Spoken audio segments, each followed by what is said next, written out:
Jubayr ibn Nafir rivoyat qiladi. Biz Miqdor ibn al-Aswadni huzurida o'tirib qoldik bir kun. Sahobalar oldida tobiinlar o'tirib qoldi.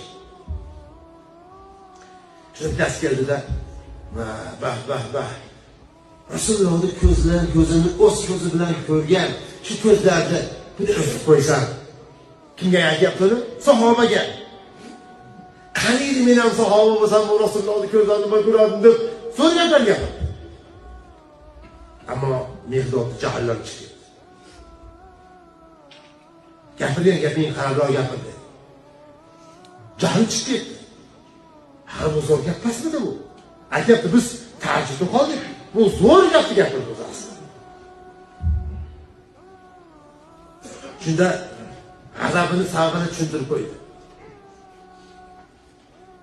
Nimaga? Alloh taolo unga bermagan narsalarni o'zi qilasiz. Alloh taolo xayr qilib yashirib qo'ygan narsani qachon bilasizlar? Payg'ambar Muhammad sallallohu alayhi vasallamni payg'ambar qilib jo'natildi. O'sha hamma bir-biridan butga sig'inishni orzu qilib yashayotgan paytda Alloh taolo payg'ambar qilib jo'natdi. Haq bilan botilni ajratish juda ham qiyin edi.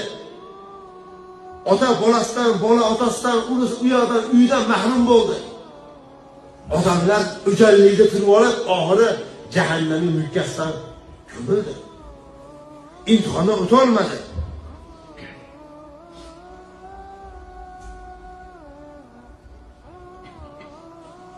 Shunday bo'lib qolsa, shular ichida bo'lib qolishi mumkinmidi?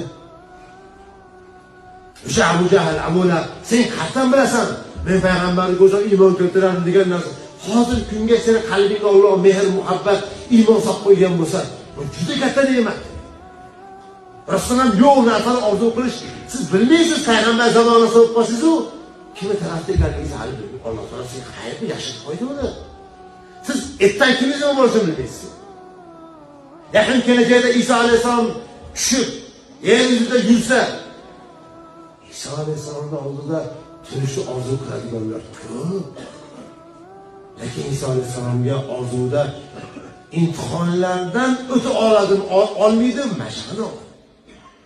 Bu haqida qiyomatda alomat deb alohida gapirachamizlar.